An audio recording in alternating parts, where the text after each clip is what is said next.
नमस्कार दोस्तों। UP PCS RO ARO 27 जुलाई को जो परीक्षा हुई थी उसका फाइनल आंसर भी आयोग द्वारा जारी कर दिया गया है।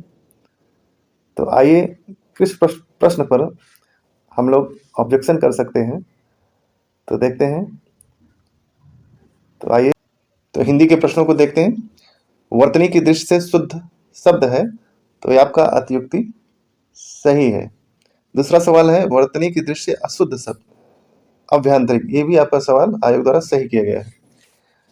143 निम्नलिखित में से किस वाक्य में सर्वनाम का सही प्रयोग नहीं हुआ है? तो इसमें अशुद्ध जो वाक्य है मेरे को यह रुचिकर नहीं है, तो आयोग द्वारा यह भी सही किया गया। लेकिन यहाँ होना अगर सही अगर वाक्य होता तो मुझे यह रुचिकर नहीं है, शुद्ध वाक्य यह होता। तो ये भी आपका सवाल सही है, आंसर सही है।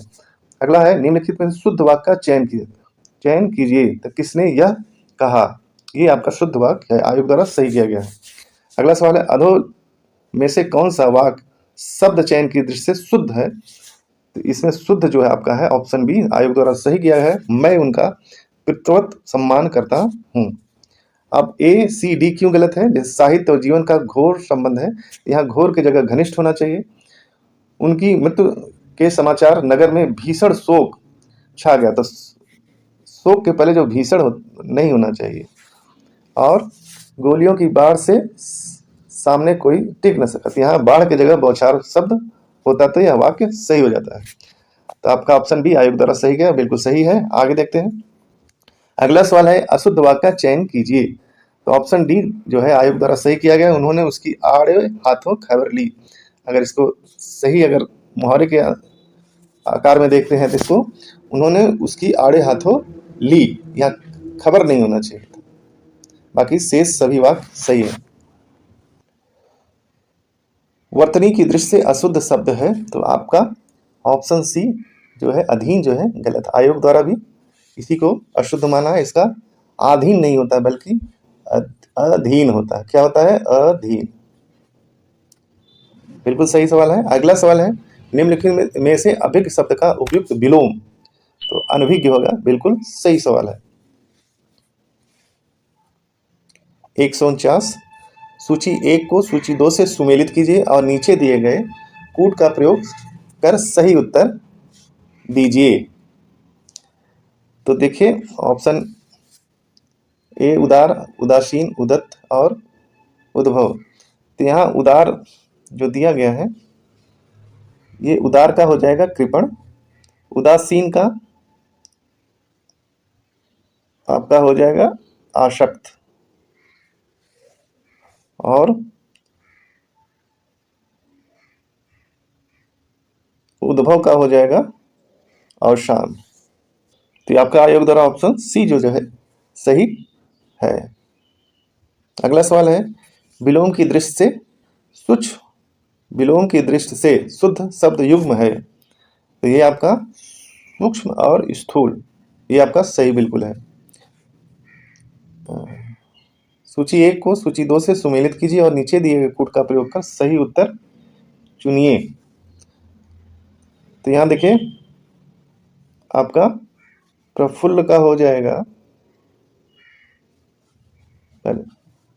मलान, व्यास का समास, कृत्रिम का प्राकृत और प्रेम का घृणा। तो ये आपका ऑप्शन ए जो है सही है और आयोग द्वारा भी सही किया गया है। अगला सवाल हम लोग देख, कुछ लोग नागपुर से आए हैं, वाक्य में कुछ शब्द विशेषण का कौन सा भेद है? तो ये आपका आयोग द्वारा परिणामवाचक विशेषण कहा गया या उत्तर सही किया गया है, लेकिन यह आंसर आपका गलत है और ये संख्यावाचक विशेषण ही होगा। क्यों होगा इसका साक्ष्य देते हैं हम लोग। तो वासुदेव नंदन की बुक है, उसमें आप जब विशेषण वाले अध्याय में जाइएगा तो वहां आप देख सकते हैं। आइए देखते हैं, ये रहा आपका साक्ष्य। देखिए क्यों होगा संख्यावाचक विशेषण और परिणामवाचक विशेषण क्यों नहीं होगा। लेकिन वासुदेव नंदन की बुक है, ये आप देख सकते हैं। तो जिसे जिन शब्दों में संज्ञा सर्वनाम की संख्या लक्षित होती है उससे संख्यावाचक विशेषण कहते हैं। देखिए यहाँ उदाहरण भी दिया गया है, जैसे 4 घोड़े 3 दिन, कुछ लोग सवाल में भी था कुछ लोग, तो कुछ लोग जो है ये जो है संख्यावाचक विशेषण में आएगा। इसके भेद भी दिए गए हैं। संख्यावाचक विशेषण के मुख्यतः 3 भेद है: निश्चित संख्यावाचक विशेषण, अनिश्चित संख्यावाचक विशेषण और परिणाम बोधक विशेषण। तो ये आपका जो है संख्यावाचक विशेषण होगा। तो यहाँ कुछ लोग दिया भी है सब। तो जब क्योंकि आदमी को मापा तौला नहीं जा सकता। देखते हैं इधर परिणाम बोधक क्या, वही उदाहरण हम लोग देख लेते हैं। यहाँ देखिए, यहाँ दिया भी है आप कि दूसरी तरह के विशेषण वस्तु, दूसरी तरह के जैसे वस्तु की संख्या अनिश्चित होती है, जैसे कुछ लोग, सब लोग, ये उदाहरण है। तो कुछ लोग हमारे प्रश्न में था भी, इसलिए यह संख्यावाचक विशेषण होगा, न कि परिणामवाचक विशेषण होगा। तो परिणामवाचक विशेषण का भी देख ली, यहाँ उदाहरण है या परिभाषा से देखिए। परिणाम बोधक विशेषण एक, देखिए, संख्यावाचक विशेषण का एक मुख्य भेद परिणाम बोधक है। तो संख्यावाचक विशेषण का ही एक रूप परिणाम बोधक है। यह इसका एक परिभाषा भी दिया है, यह किसी वस्तु की नाप तौल का बोध कराता है, उसे आप परिणाम बोधक। जैसे देखिए उदाहरण दिया, शेर भर दूध, सोना थोड़ा कुछ, ये जो उदाहरण दिए गए हैं ये परिणाम बोधक है। आदमी को तौला नहीं जा सकता, केवल गिना जा सकता है, इसलिए यह आपका संख्यावाचक विशेषण होगा। तो इस पर, इन प्रश्न पर आप आपत्ति कर सकते हैं आयोग में। अगला सवाल है, निम्नलिखित में से सूर्य का पर्यायवाची नहीं है। तो आपका शार्दूल जो है सूर्य का पर्यायवाची नहीं, आयोग द्वारा सही आंसर दिया गया। शार्दूल का शाब्दिक अर्थ होता है शेर। निम्नलिखित में गुणवाचक विशेषण के अंतर्गत नहीं है। तो सब जो है ये नहीं है, क्योंकि सब जो है ये सर्वनाम है। अगला सवाल है 155, निम्नलिखित में किस समूह में सभी शब्द पर्यायवाची नहीं है। तो ये आपका ऑप्शन डी जो है, रस्म, अंश, मयूख और चयन की वजह से यह पर्यायवाची नहीं हो सका। बाकी रश्मि का शाब्दिक अर्थ अंशु, मयूख, किरण होता है। तो ऑप्शन डी बिल्कुल सही है। 156, निम्नलिखित में से अग्नि का पर्यायवाची नहीं है। तो ऑप्शन डी आयोग द्वारा सही किया गया है। आर्द्र का शाब्दिक अर्थ होता है पहाड़, हुतासन, पावक, कृषाणु, ये आग का पर्यायवाची है। अगला सवाल है, कामनी अत्यंत सुंदर है, इस वाक्य में अत्यंत है। अत्यंत आपका प्रविशेषण, आयोग द्वारा बिल्कुल सही आंसर दिया गया है। सुंदर की विशेषता जब अत्यंत बता रहा है, इसलिए यह प्रविशेषण हो जाएगा। अगला सवाल है, निम्नलिखित में से कौन सा शब्द वृक्ष का पर्यायवाची नहीं है। तो विशीक जो है ये जो है नहीं है। विशीक का शाब्दिक अर्थ होता है तीर। पादप, तर और द्रुम जो है वृक्ष का पर्यायवाची है। तो क्वेश्चन संख्या 159 देखते हैं। अधोलिखित में से नदी का पर्यायवाची नहीं है। तो ये बेड़ी का शाब्दिक अर्थ होता है चोटी, जो स्त्रियां अपने सिर के बालों को जो बांधती हैं वो चोटी कहलाती है। अपगा, निम्नगा और तटनी जो है ये आपका नदी का पर्यायवाची है। अगला सवाल है, निम्नलिखित में से ब्रह्मा का पर्यायवाची नहीं है। तो ये आपका भी बिल्कुल आयोग द्वारा सही दिया गया है आंसर। विबुध माने होता है देवता, क्या होता है, देवता। तो बाकी विरंच, हिरण्यगर्भ और विधाता ब्रह्मा का पर्यायवाची है। अगला सवाल है, अधोलिखित में से सिंह का पर्यायवाची नहीं है। तो आपका मार जो है बिल्कुल सही आंसर है। मार जो है कामदेव का पर्यायवाची है। अगला सवाल है 162, अधोलिखित में से किस विकल्प में सही शब्द पर्यायवाची नहीं है। तो नहीं है बिल्कुल आपका ऑप्शन डी, ब्राह्मी, भारती, गिरी और वाक। तो बाकी वाक जो है ये आपका पर्यायवाची सही नहीं, बिल्कुल सही आंसर है आयोग द्वारा। अगला सवाल है, निम्नलिखित में से कामदेव का पर्यायवाची नहीं है। तो ऑप्शन बी, माधव, बिल्कुल सही सवाल है। माधव जो है कृष्ण को या विष्णु भगवान को कहा जाता है। तो ऑप्शन बी द्वारा डी जो है वो बिल्कुल सही है। अगला 164, निम्नलिखित में से घोड़ा का पर्यायवाची नहीं है। तो ऑप्शन बी, शार्दुल जो है ये आपका नहीं है। शार्दुल का शाब्दिक अर्थ होता है शेर। बाकी बाजी है तुरंग, घोड़ा का पर्यायवाची है। क्वेश्चन संख्या 165, वह नौकर नहीं आया। वाक्य में विशेषण शब्द है तो आपका वह हो जाएगा, वह एक यह सर्वनामिक विशेषण है। संज्ञा के पहले अगर सर्वनाम लग जाता है तो उसे सर्वनामिक विशेषण कहा जाता है। 166 निम्नलिखित शब्दों में कौन सा शब्द तद्भव है? तद्भव आपका कंधा है, इसका तत्सम क्या होगा? स्कंद। क्या होगा? स्कंद इसका तत्सम रूप होगा। अगला सवाल है, अधोलिखित में से तत्सम शब्द का चयन कीजिए। तो बिल्कुल आयोग द्वारा जारी ऑप्शन बी आमलक जो है आंवला का तत्सम रूप है। तो आमलक जो है तत्सम है और तद्भव इसका होगा आंवला। अधोलिखित में से तत्सम तद्भव का सही युग्म नहीं है, तो ये आपका ऑप्शन सी प्रागुण और पोथी। पोथी आपका तद्भव है और इसका पोथी का तत्सम जो है पुस्तक होता है। अगला सवाल है 169 तत्सम तद्भव की दृष्टि से कौन सा युग सही नहीं है? तो सही आपका ऑप्शन ए आयोग द्वारा बिल्कुल सही है। पर्यंक जो है पलंग कहते हैं और फूल जो है ये आपका तद्भव है, तो दोनों मेल नहीं खा रहे हैं, इसलिए ऑप्शन ए सही है। अगला सवाल है 170 चरित्रवान व्यक्ति अच्छे कर्म करता है। वाक्य में चरित्रवान शब्द विशेषण का कौन सा भेद है? तो बिल्कुल सही सवाल है और आयोग द्वारा आंसर की सही है गुणवाचक विशेषण। के लिए एक शब्द 171 वाक्यांश के लिए एक शब्द की दृष्टि से कौन सा युग अशुद्ध है? तो झूठ बोलने वाला को झूठा कहा जाता है। मितभाषी का शाब्दिक अर्थ होता है कम बोलने वाला। अगला सवाल है अनेक शब्दों के लिए एक शब्द निम्नलिखित में युग्मों में से कौन सा युग्म गलत है? तो जीतने की इच्छा, ये जो है यहाँ जिज्ञासा अगर होता तो सही होता। जीतने की इच्छा रखने वाले को जिज्ञासा कहा जाता है और जिज्ञासा अत्यधिक जीने वाले को कहा जाता है, अत्यधिक जीने की इच्छा रखने वाले। अगला सवाल है जिस किसी बात की आकांक्षा न हो। वाक्यांश के लिए एक शब्द होगा निष्प्रिय। बिल्कुल सही आंसर है आयोग द्वारा। वर्तनी की दृष्टि से शुद्ध शब्द का पहचान कीजिए। अंतर्धान बिल्कुल सही आंसर है। द्वारका लिखा जाता है, द्वारिका नहीं होता है। यहाँ अगर ती न होता, त न होता तो बिल्कुल सही हो जाता और क यहाँ पूरा और आधा श होना चाहिए, तब अकस्मात ऐसे लिखा जाता है, अकस्मात। ये आपका शुद्ध रूप है। अगला सवाल है वर्तनी की दृष्टि से शुद्ध शब्दों का सही विकल्प पहचान कीजिए।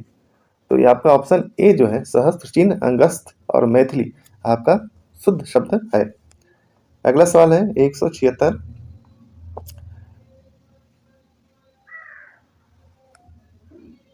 अधोलिखित में से किस विकल्प के सही शब्दों की वर्तनी अशुद्ध है? तो आपका अधीन, पूज्य और ब्रह्म, ये आपका ऑप्शन डी बिल्कुल सही आयोग ने दिया है।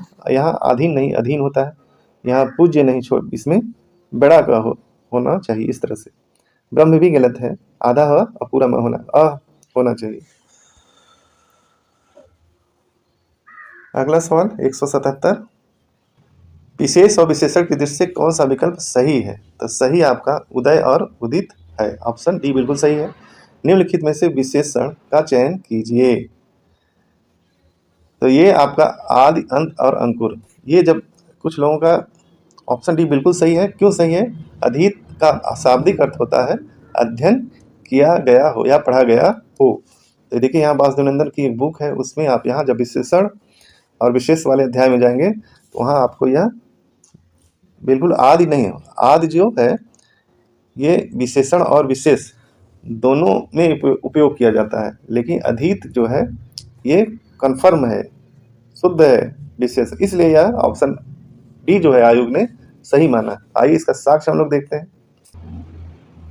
वासुदेवनंदन की बुक है आधुनिक हिंदी व्याकरण और रचना। तो जब विशेष और विशेषण वाले पाठ में आप जाइएगा, यहाँ देखिए पेज नंबर 182, यहाँ देखिए अध्ययन का जो है अधीत बना है और देखिए ये विशेषण है अधीन, अध्ययन से अधीन बना हुआ है।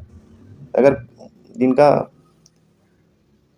अधीन उत्तर लगाए हैं तो उनका सही माना जाएगा। मेरी सेब सिंदूरी लाल होता है। विकल्प में सिंदूरी शब्द है, तो ये लाल की विशेषता बता रहा है सिंदूरी, और ऑप्शन ए जो है प्रविशेषण जो है बिल्कुल सही है, या बिल्कुल यह सवाल वासुदेव नंदन की बुक से लिया गया है। अगला सवाल है 180 सूची 1 और सूची 2 को 2 से सुमेलित कीजिए और नीचे दिए गए कोड का प्रयोग सही उत्तर कीजिए। तो यहाँ देखिए वाई का वायव्य होगा, विवाद का विवादी होगा, विकास का विकसित होगा और विषाद का विषद। तो बिल्कुल सही है ऑप्शन सी। अगला सवाल है निम्नलिखित में विशेष शब्द है, तो आपका घाव जो है विशेष शब्द है। अगला सवाल है श्रृंगार करके नायक की प्रतीक्षा करने वाली नायिका वाक्यांश के लिए वासक सज्जा। बिल्कुल आयोग द्वारा सही है आंसर। 183 वाक्यांश के लिए एक शब्द के अधोलिखित वाक्यों में से कौन सा विकल्प अशुद्ध है? तो मारने की इच्छा, ये वाला मुमुक्षु, मुमुक्षा जो ऑप्शन है ये आपका मरने की इच्छा रखने वाले को मुमुक्षु कहते हैं, मुमुक्षु। अगला सवाल है जिस व्यक्ति की चिंता किसी भी देश काल परिस्थिति में एक समान रहता है, वाक्यांश के लिए उपयुक्त शब्द स्थिर चित्त। बिल्कुल सही आंसर है। उत्तर और पूर्व दिशा के मध्यवर्ती कोण को क्या कहते हैं? ईशान कोण कहते हैं। बिल्कुल सही है। अगला सवाल है 186 हरावल शब्द निम्नलिखित में से किस वाक्यांश के लिए प्रयुक्त होता है? तो सेना के अगले भाग को जो सबसे आगे रहता है उसे हरावल कहा जाता है। बिल्कुल सही आंसर है। क्वेश्चन संख्या 187 वाक्यांश था उसके लिए प्रयुक्त शब्द एक शब्द का कौन सा युग्म सुमेलित नहीं है? तो जानने की इच्छा, ये बुद्धिमान नहीं हो बल्कि जिज्ञासु कहा जाता है। जानने की इच्छा रखने वाले को जिज्ञासु कहा जाता है। इसलिए ऑप्शन बी बिल्कुल सही उत्तर है। अधोलिखित में से तत्सम शब्द को चिन्हित कीजिए। तो आपका स्वामी बिल्कुल सही आंसर है। निम्नलिखित में कौन सा विकल्प तत्सम शब्द नहीं है? हाथ, ये तद्भव है, इसका तत्सम होगा हस्त। नहर शब्द का तत्सम रूप होगा ज्ञात गृह। बिल्कुल सही आंसर है। 191 तत्सम तद्भव का कौन सा विकल्प सही है? तो वल्गा और वाग, ये ऑप्शन बी बिल्कुल सही है। 192 निम्नलिखित में से कौन सा तुरंत का तत्सम रूप है? तो त्वरित, ऑप्शन बी बिल्कुल सही है। फिर अगला सवाल है जहां किसी बात का डर न हो, वाक्यांश के लिए उपयुक्त शब्द निरापद। बिल्कुल सही सवाल है। नीचे दिए गए शब्दों का तत्सम नहीं है अकेला। अकेला का जो है तत्सम होगा एकल। एकल जो है होगा। क्वेश्चन संख्या 195 आगामी का विलोम शब्द है तो पश्चिगामी। बिल्कुल सही है। वाय और ग्राह शब्द के विलोम शब्द का सही विकल्प तो अभ्यंतर और ताज्यात। बिल्कुल सही आंसर है।